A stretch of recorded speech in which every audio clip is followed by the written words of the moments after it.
Faith Forged in Fire, where we dive headfirst into the unique challenges and triumphs that comes with being a firefighter, all while exploring what it means to live out a biblical worldview. Join us as we find hope, perseverance, and faith in the midst of the heat and chaos. Welcome to the podcast.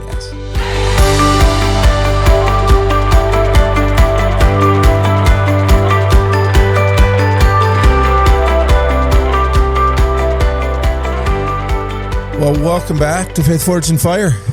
Glad to have everybody here. Hey, we got a great topic, but before we do, we have something special from a listener. A special. Steve, I need you to reach under the table. Uh-oh. Oh, no. Steve, Whoa. Whoa.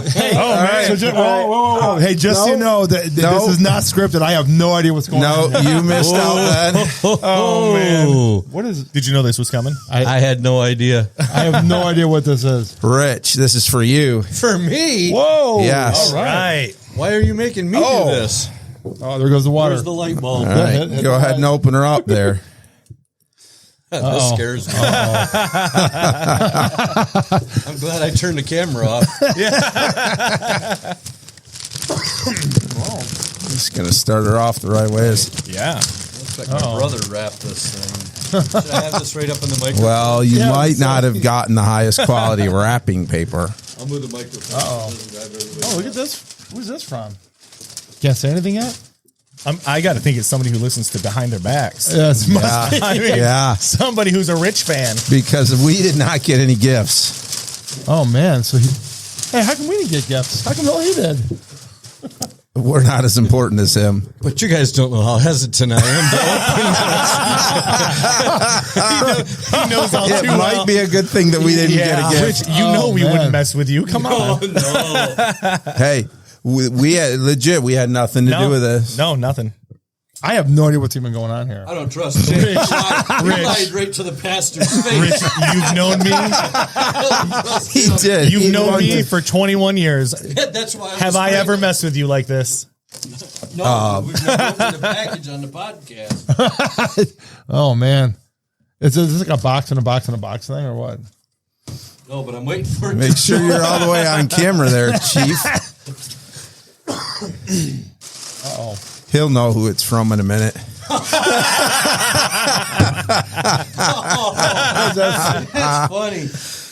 All right. How topical. You were just I'm telling guessing us. you know who it's from now. I got to believe it's TJ. It is from TJ, yes. Thanks, TJ. Shipped directly to my house for you.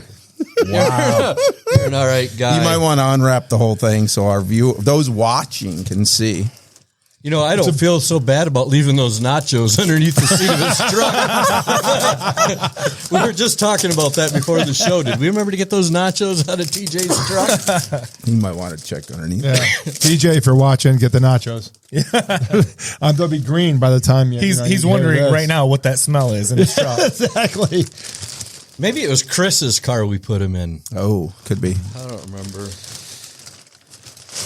And there we have it. There For you go. those of you who are listening and now watching, we have a boot, a gimpy boot Yep, and I'm gimpy, so. from our buddy TJ. Thanks, TJ. Why don't you try it on? Throw your leg up and Because we have, show it off. as you guys know, if you've been listening, Rich and I were at LSPR this past weekend, and Rich took himself out pretty good. So DJ decided to send him a gift. Oh, thank you, DJ. What a sweetheart. Yeah. Oh, next. How far is Snowdrift? I've got like 4 months to plan something. Oh, wow. Consider this your warning, TJ. All right, moving on. I'm assuming that in this moment he is texting TJ right now. DJ. I am not responsible for anybody getting rear-ended by TJ laughing while he's headed to work. Well, exactly. All right, our topic for today is it's kind of twofold, but really it's one. But I guess we want to talk about the importance of growing in Christ, but the importance of doing that within a community And really, we were thinking about this in kind of comparing it to the fire service, right? As we think about the fire service, we think about everything that goes into it. So here's kind of the opening statement, and then we'll start talking about it. Growing in Christ is like growing and learning in the fire service. It's slow. Takes time. You have to show up. If you don't show up, you're never going to get anywhere. What? I'm here for the t-shirt. You have to put in effort. You never stop learning. And really, just like in the fire service, you're never really going to grow and get better if you don't have a fire department to serve on and serve with. And it's the same as Christians. You need a local church. And lastly, so these are kind of some things we're going to talk about. Lastly, we learn best with a mentor, and same in the Christian life. So kind of want to unpack that a little bit. And here's where I thought we would start. I didn't give these guys any warning on this.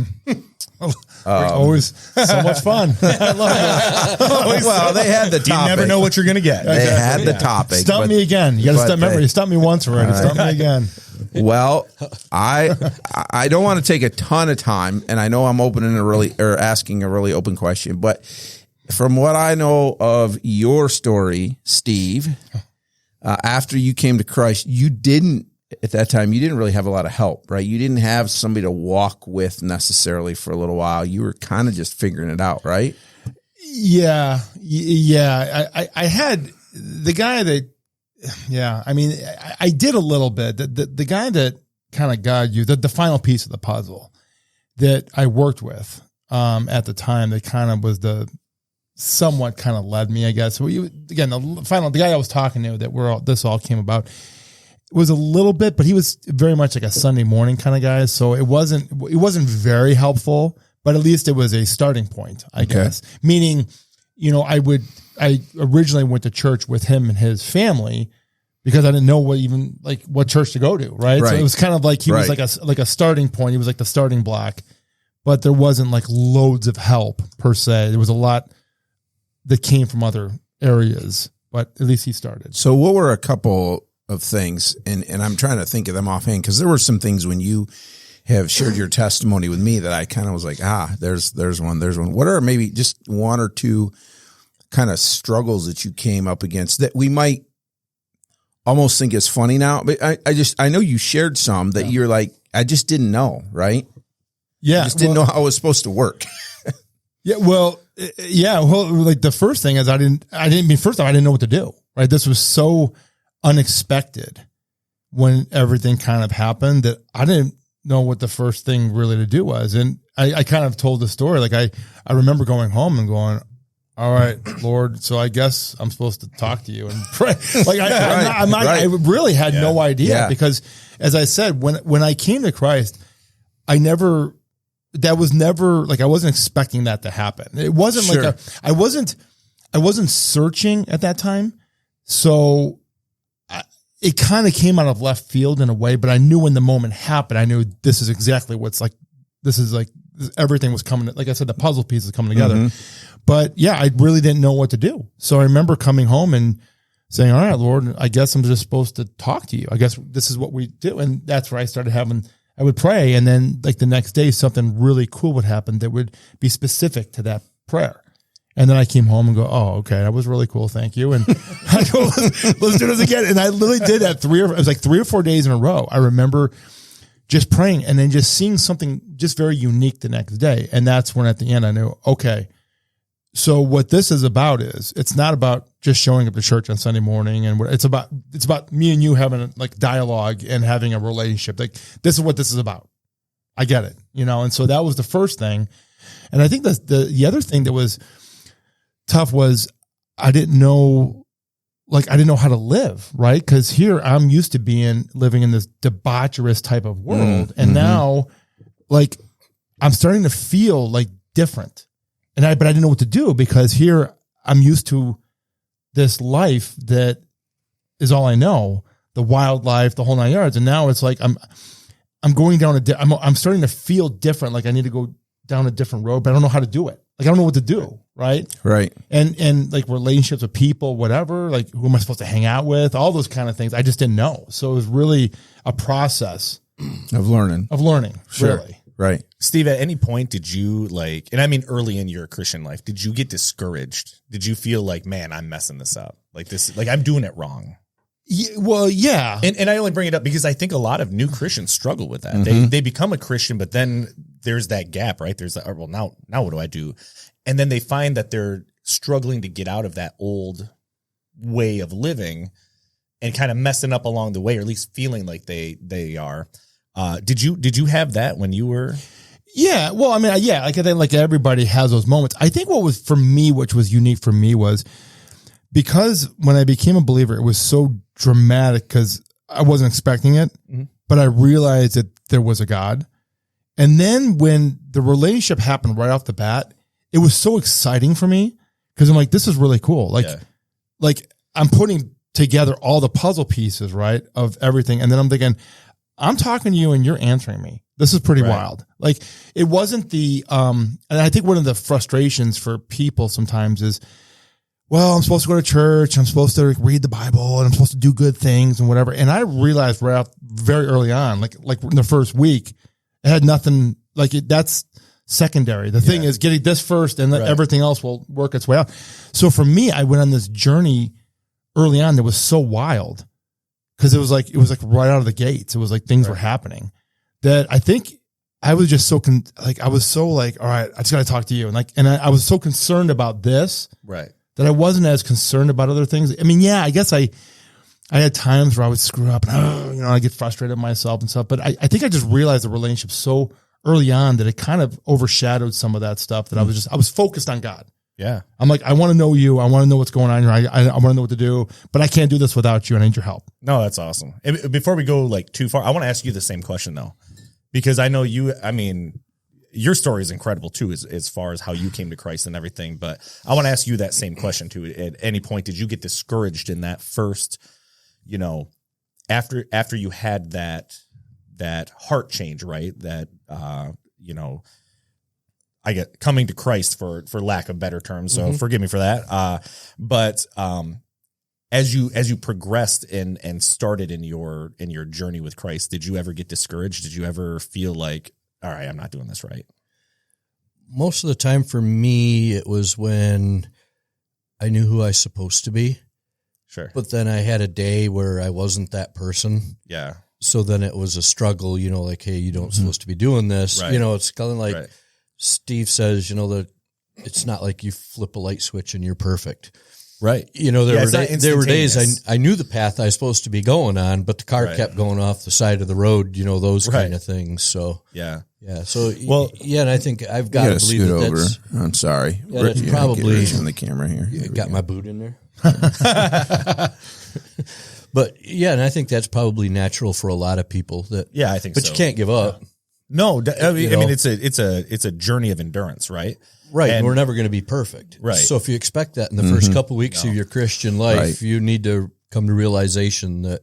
Well, and if we look at, with Paul, when he was saying, man, the things that I hate are the things that I'm doing, and the things that I want to be doing, I don't do, but the things that I do hate are the things that and I think that is for a lot of Christians, that's really discouraging because you start to focus. And Steve, you and I had this conversation just yesterday, with my own discouragement and just focusing on like what's right here in front of you rather than focusing on Christ. It's so easy to lose that sight, that focus on Christ and focus on the things that are here and now. And that's, right. You can't do that. No. So I want to follow up. A great question, by the way, Jake. I appreciate that. I want to follow that question that I asked Steve with Rich, because the reason I want to ask this is because Rich did have someone that was walking from the beginning, and maybe that person didn't do as good of a job as he should. But I'd like to know what your feeling was, if that was, maybe being different to Steve. What, how was that having, shall we say in firefighter terms, a mentor? It was great. I know that I wouldn't be here without you and your patience. And I've said that quite a few times. I can't believe you just didn't turn around and run. I guess it was kind of like going into a building with all kinds of rooms in it, and you didn't know which chemical was on fire, because it seemed to me for the first 6 months, probably every other time we came in for Bible study, I dropped another bomb in your lap, there's no way I'd be here right now without you having the patience of sitting in the office and listening and all the messing up that I'd done in my life, and giving me the encouragement that, hey, you can keep going, let's keep doing the studies and stuff. So probably what we called Bible study most of the time was probably therapy, if you want to call it that. Maybe, yeah. And at the end, there was 15 minutes of Bible study followed by prayer. Right. That was quite a journey there. But if I can't imagine doing it or being where I'm at now without having a mentor, which happened to be you. And you didn't walk next to me. You were pulling me along, so. Well, I bring that up just because I just think that's so important. There were some things when you shared your testimony, Steve, that I thought, oh man, if Steve would have had somebody just there with him from the beginning, that could have, and God is gracious, right? I mean, God still helps us grow. But just thinking through the importance of growing, the importance of growing in our Christian faith, but how much better that is, and how much more successful we can be with a mentor. If we think about, when we walked into the fire station the first time, we didn't know anything. And it's same thing. It took patience. It took people being patient with us. If I just had to learn by watching, then I would have learned a lot slower. And I did learn a lot by watching, but I had people, you flip that around, and I would say I wouldn't be where I am in the fire service without you, because you were one of the ones who really came alongside of me, and you were patient, and you just taught me. And now we're seeing more of this official, like, hey, find somebody to be your mentor. At that time, that wasn't necessarily a thing. There was just you and a couple of other people that just were patient and poured into me. And so I think that's really important for us to think about. 2 Peter 3:18 says, grow in the grace and knowledge of our Lord and Savior, Jesus Christ. To him be the glory, both now and to the day of eternity. Amen. As Christians, the whole thing is to grow. Now, Steve, I think you hit it, of course. It's our relationship with Christ. Mm-hmm. But when we say grow, really what it is growing closer to Christ. Yes. And as we grow closer to Christ, our life changes more and more. The more we get to know Christ, the more we want to act like him. And we have just had this incredible blessing since we've put this podcast together, especially since the 3 or 4 of us have gotten together. Well, we're just seeing some really neat stories of people who are responding to what God is doing in their life. And we've just kind of had the cool opportunity to be a little tool in that. And my heart in this podcast is to encourage those people, right? Growth is what you need. Keep growing, but don't get discouraged. It's going to be slow. It's going to be hard. Again, just let me maybe plead with you. Don't forget, just keep likening your Christian life to the fire service. I mean, it is such a slow thing in the fire service for the things to become normal that are now normal in my life. And I still look and go, I have so much to learn to be a better firefighter. And it's the same way in our Christian life. When you first start, there's so much takes so long for certain things to change and become normal. And then when you've been doing it for a while, you go, oh, I still have so much to learn. Yeah.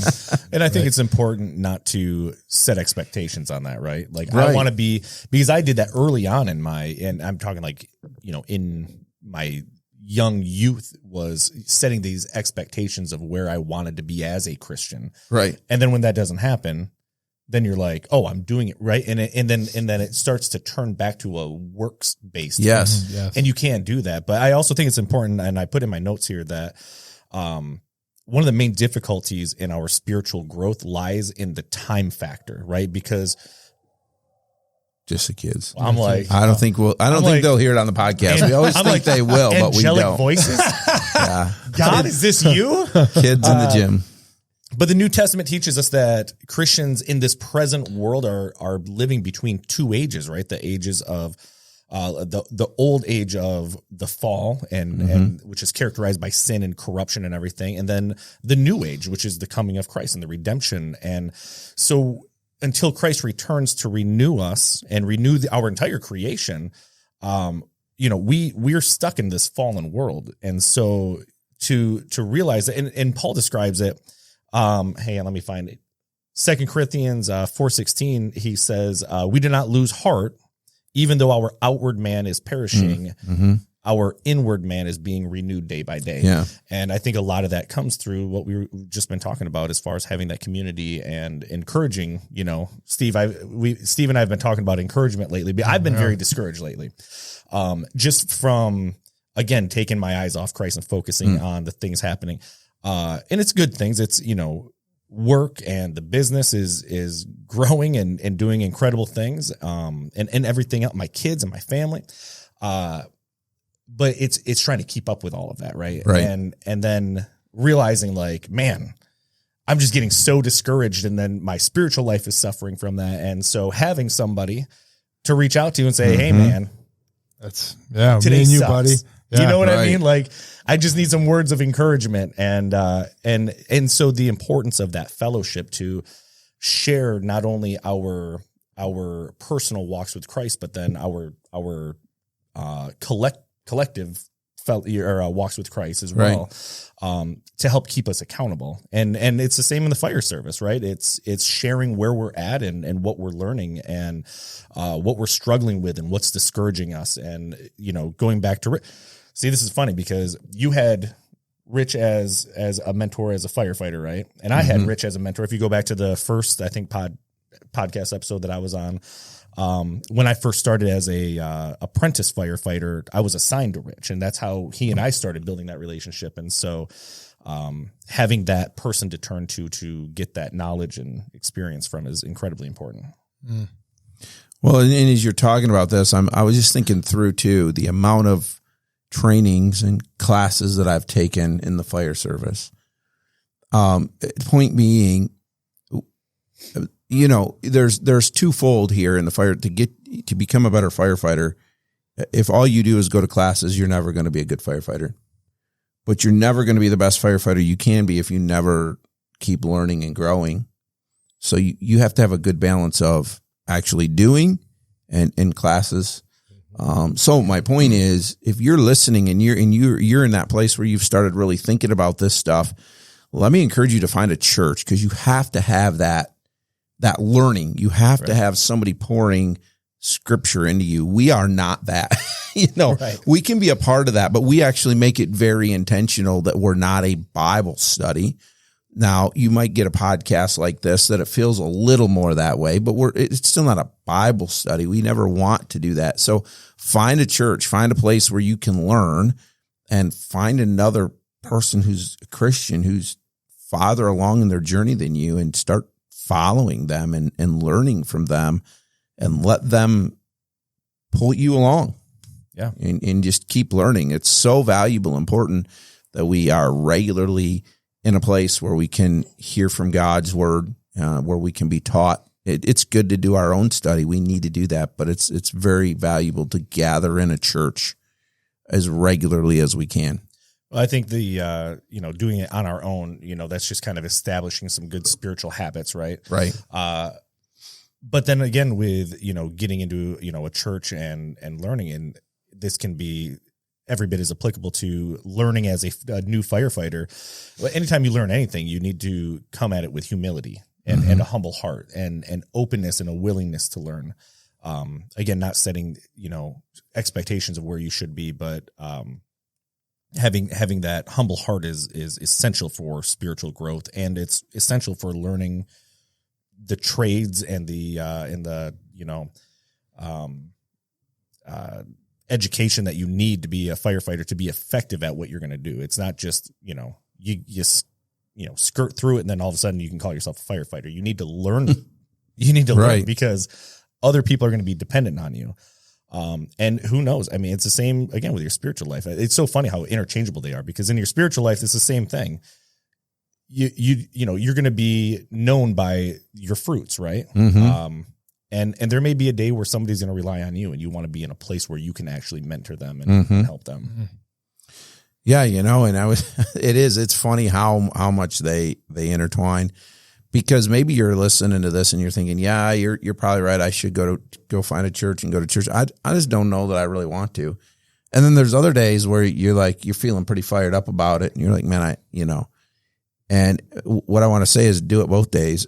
Do it the day you don't feel like it. Do it the day you're fired up about it. It's literally no different than the fire service. There are days that I'm like, all right, let's go to this class. Let's take this training. I'm excited to get better. And then there's other days where I'm like, there's got to be some way that I can get out of this. Then there's days where you're called to a structure fire and it's 103 degrees outside. And it's the same thing. You're like, yeah. And they're just as much fun as the ones that we fought when it was 10 degrees. And exactly. And PJ had to fold the hose, and I've got a picture of him. He's got a 50-footer folded like twice. Yep. Oh yeah. It's half frozen. Yep. That was 15-foot section of hose he's got holding. And believe it or not, those gloves don't keep your hands that warm. No. They really don't. No, I don't know how many times I've shoved them down in the exhaust and warmed them up while the engine was running. Anyway, we're going to get distracted. But Smokey, he doing took your him off job. the table. So, that'd be the encouragement as well, whether you feel like it or don't. Part of it is just building those habits, because it's interesting how quickly you can fall out of some of those good habits of just being in the Word, being around people. But then you got to go to the right church also. That's like you can learn how to be a firefighter and go to a fire department that's not practicing safely, doing things safely, doing things like they're supposed to be doing, and you're putting yourself in danger. And you could also, if you get deep into the Bible and you're hanging out at a church or hanging out with some people and you're kind of going like, man, what they're teaching isn't what I'm reading. There's those that are out there. I won't mention any names, but some of them have got 1,500 people in the audience and got TV shows. Right. And man, those people feel really good when they leave out of there. I bet you they're probably the best Christians in the world until probably right after lunch. So it's a lot of feel-good churches out there, but you got to be careful with that too. Just because you're going to church, make sure that you're staying with the gospel. Well, fire service, the best training hurts, right? The best training is not fun training. Same, if we go feel good about ourselves, then we're never going to grow. If I keep taking trainings that make me feel good about myself as a firefighter, I'm doing good. I'm never going to learn and grow. Right. And so we need to find those places that maybe are not as much fun to sit through the service, but we're being taught. Right. And the same with spiritual growth, with progress and setbacks. You're going to struggle and you're going to doubt, and it's no different than a good fire academy. You're gonna doubt doubt whether you're doing it right or not. But it's important to, and no matter how long you do it, you're still gonna have those where you just mess up. Like I couldn't get water out of the pump, or I couldn't, whatever, just something. Or somebody tells you, hey, those wheels are made of magnesium, and you're just like, what? And you just hit it with a hose anyway, and it explodes in your face. But it's embracing those challenges and embracing those difficulties, and I think that's something. Those fires that forge our character. You gotta embrace the fires that forge your character. That's right. Funny how it all circles back around to that. But no, I think that is one thing that is not taught enough in church, and especially to new Christians. There's going to be difficulties. If I wish somebody, when I first became a Christian, told me like, yeah, you feel good right now, it's going to end soon. You're going to go through a struggle, right? Right. And I think that needs to be not necessarily preached more, but it just needs to be communicated to new Christians more. And again, so to our listeners, if you're listening and you're kind of on that edge of like, becoming a Christian is not a cure-all for the things of this world. It does give you hope, and it gives you a hope for an eternal joy, but it doesn't solve the world's problems today, right? You're still going to go through those difficulties because, again, we are living between those two those two times. Yeah. And maybe it's not that. Maybe maybe you're one of those people that we keep hearing stories about where you're like, man, I'm back in church. I'm reading the Bible. Things are going great. Well, it's coming. Yeah. It's exactly. coming. Exactly. Peter says, don't be surprised at the fiery trial. Like he literally Right. says it's coming. And we see that all over the place. Yeah, for sure. Well, I think it's good too for us as mentors to have realistic expectations for people and say, this is, you know, when you were talking about the church thing, like we don't go to church to get entertained. This is not Disneyland. You know, we're here to be fed because we're growing in Christ. But I just think the realistic expectation of, and even like really, we talk about the relationship where I've always like felt led when I've talked to people, like just focus on the Lord. I actually today, ironically, we were talking about this before we started the podcast. I had a conversation today with someone that I know that I do business with a little bit, and just been some cool stuff that's going on with him right now. But I felt led as we're talking. I felt led to say, like, you know, first off, I want you to know that was the greatest day of my life is when I accepted Jesus in my life. But understand, it's been 20 something years of me being a believer, but it hasn't been all roses. There's been some rough times, whatever. And letting them know, like, don't understand it's the greatest thing that's ever going to happen to you, but understand what comes along with this, because the reality is that you're now living in a world that doesn't accept you. Right. And more, also, and more so, and more so, progress. But also to understand that there's a spiritual element that goes on that we cannot see. Right. And when you're with the Lord and you especially walking the walk, there are things that want you not to be walking the walk. Let's put it that way. Yeah. And so, you know, what does it say in the Bible about that? You know, that Satan's, you know, sits like a roaring lion, waiting to devour, waiting to pounce. He's sitting there watching, waiting to pounce. Yeah. So the thing is, I think setting those realistic expectations for people to say, this is what it's about. This is not about doing a bunch of good things and showing up on Sunday morning. This is what it's really about, and being honest and straightforward with people as you walk alongside them in this walk. Well, I'm glad you said it, because you said something earlier, I know, kind of jokingly about, I'm just here for the t-shirt, being a t-shirt participant, right? We have some Christians like that too. It does. And it especially doesn't work in Christianity because, again, you will be known by your fruits, right? And I put this on here. I put a quote from a book called The Sacred Romance by Brent Curtis and John Eldredge. And it's a great book, but it says, on the outside, excuse me, there is the external story of our lives. This is the life everyone else gets to see. It's our life of work and play and church, a family and friends, paying bills, growing older. Our external stories where we carve out our identity that most others know. It's where efficiency substitutes for creativity, though. And it's where functional relationships substitute for love. But our inner life is the story of our heart. It is the life of the deep places within us, our passions and dreams, our fears, and our deepest wounds. It is the unseen life, the mystery within. It cannot be managed like a corporation. The heart does not respond to principles or programs. It seeks not efficiency, but passion. And that is, like you said, that is that relationship with you and God. That is the thing that you need to be seeking, is that heartfelt change within you, that heartfelt relationship with God. And everything. Look at our English language with the word heart, right? If something goes wrong in a relationship, you are heartbroken, right? If you give something your all, you are playing or doing with all of your heart. The heart lies at the very core of who we are as humans, both in literature and in sports and in life, but especially in our Christian walk. Yeah, and I think that's where what we've been talking about is exactly why having a mentor in your Christian life is so important, because when those trials come, it's somebody that's already been there, grab you and say, yep, this, no surprise, man. I've been there. Let's go. Keep going. Somebody who can help guide you away from just being that t-shirt participant. Right. I had a conversation with my mom the other day, and I think I said it here before too. It's that I call it the live, laugh, love Christian, right?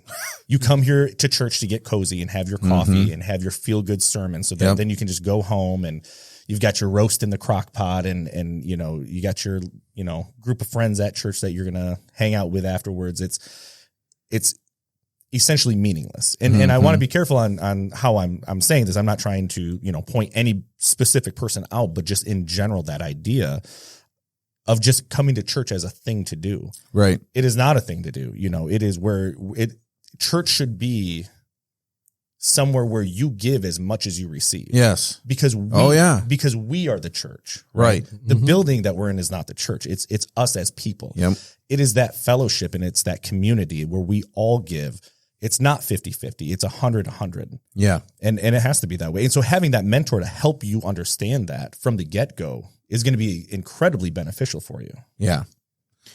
But have that mentor that also encourages you. We need to make sure we're encouraging each other, because that's another thing that I think is lacking, is that, you know, we're not lifting each other up. One of the things that I've felt led, or I've been told, is I'm an encourager. You know, I've always felt led to do that. And you are an encourager. Am I? Okay, good. Thank you. I wasn't sure. I mean, I've been told that, but I wasn't sure. So he makes me feel better about myself. You're pretty all right. You make me feel better about myself too. That's because you know how to open a bag of coffee. Ouch. Oh man, I love you, Steve. You know that. Steve might be an encourager, but we are not. I know. That's hey.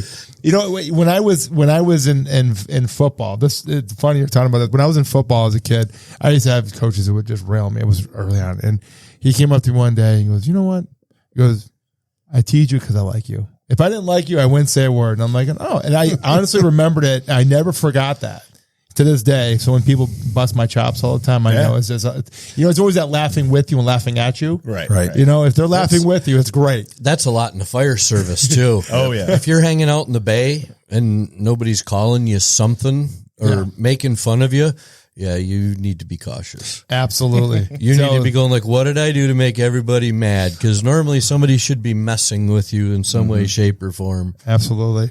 But the talking about the encouragement thing is, we want to make sure that we live in a discouraging world, right? I mean, it's so easy to get broken down in the world we live in. So I always looked at it. I always felt led to look at it, is that we need to build people up, quit breaking them down all the time. Yeah. You know, these people, I mean, you know, when you're used by God to encourage somebody, they'll run through a wall because they're so like fired up, and realizing that, you know, that, listen, we're all on the same page. We're all sinners, man. It's like we're no different. And I've always told you guys about that story for me with the first time, you know, I didn't know. I thought early on, here's another thing from early on. I thought I'm supposed to, you know, convert people. Like, I have no idea, right? So I'm like, you know, I'm like Moses coming off Sinai. I'm trying to like convert people. And it's like, I'm getting in fights because I'm not like, I'm thinking I'm doing this thing wrong. And the reality is I wasn't there. I'm here to convert people. I'm Johnny Appleseed. You know, guys, like you just get the seed in the pocket, you just fling them around, and he handles the rest. You know, but one of those things is to realize, to let people know that we're no different. All four of us at this table, we're no different. We all have our struggles. We all, you know, the thing is that we're no different. We all have somewhere to go. We all have, and that's the only difference between us and someone that's in the non-believer is we just have somewhere to run where they don't. You know, they run to Oprah and the self-help books and all that stuff. We run to God. Yeah. Yeah, exactly. All right. Well, it's time to wrap this thing up, as we would say at Land This Plane. So we hope that this has been an encouragement to you. If you are watching on YouTube, which, by the way, I thought I would say this, because our podcast, when we say podcast, I mean like, because you can find us on Spotify or anywhere you listen to podcasts. That side is picking up. So we clearly have more listeners than we have viewers, if that makes sense. So I just want to say to them, especially, like, hey, you consume this content wherever you want, but know that you can go over to YouTube and see some of our faces. Chief generally gets pushed off the end of the table. We keep trying to fix that, but otherwise, that's why our numbers are doing so well on YouTube. You can actually watch on Spotify as well. Yes, you can. I watch us on you can. Spotify to make sure that the video comes up. So, oh, yeah. Yeah, if you have Spotify, they did that quite a while ago, which just takes a step away. It makes it a little easier for us, for sure. for me. Yeah. So anyway, yeah, you can watch there. Find us on Facebook and Instagram. We have regular stuff going on there. I said all that to say, if you are watching on YouTube, you probably saw something sitting in the middle of our table, which is a brand new, hot off the press hat. We sold out in 3 hours when we launched them. Oh, man. When we dropped the initial drop, yeah. I could not 3 believe hours. that. So they're back. And if you want one of our hats, you can find it at redflannelcoffeeco.com under the lifestyle tab. Is Shop that Lifestyle. correct? That's right. Yeah, we just I'm revamped grabbing our that website one a before little they bit. sell out. Yeah, exactly. Hey, That's our prop. We gotta keep that there. Who do you think it is? I recently revamped our website to make it a little bit cleaner and easier to navigate. You can hit the shop lifestyle button. You can find Faith Forge and Fire hats. You can find Red Flannel Coffee hats. Yeah. We've got a couple different kinds actually. Cups. T-shirts. whoa. If they're listening like now, because this is actually a current, this will drop on Friday. Drop Friday, yeah. There's some. What are you talking about? It is Friday right now. There Steve, is. what are you wearing? You're wearing something different today. There's some new coffee flavors. Oh man, yeah. That are only they're limited edition. They are, yes, they are limited edition. wow. Yes, we have 2 new flavored coffees. Now, I am not a flavored coffee guy personally, but we have had the demand there for flavored coffee. So we have one called the Harvester, which is a pumpkin spice coffee. And yes, Rich, I know what you're thinking. Steve's going to have a hard time opening this because it's different. It is different. We had to go with a different packaging to very boy. much differentiate between our coffees here. And what Steve's got there is the Spellcaster spice. Okay. And that is like a apple pie spice. So yeah, limited time. We've got 2 weeks left of this, and then it's gone until next year when it comes back. serious? So till Halloween. Yep. Oh my goodness. So, are these party Steve, if gifts? you'll notice this round spot here, Yeah. that's like them little juice drinks that people have. If you just stick your, Put some water in there, stick a straw in I there. thought That's I right. coffee out of this. He'd be spitting ground coffee out. If you need help opening these boxes, please include a note in your order, and Yeah, ask. And I think we'll personally or you can email ffifpodcast@gmail.com. And Steve can help you out with that. You know, Jake, you took the words right out of my mouth.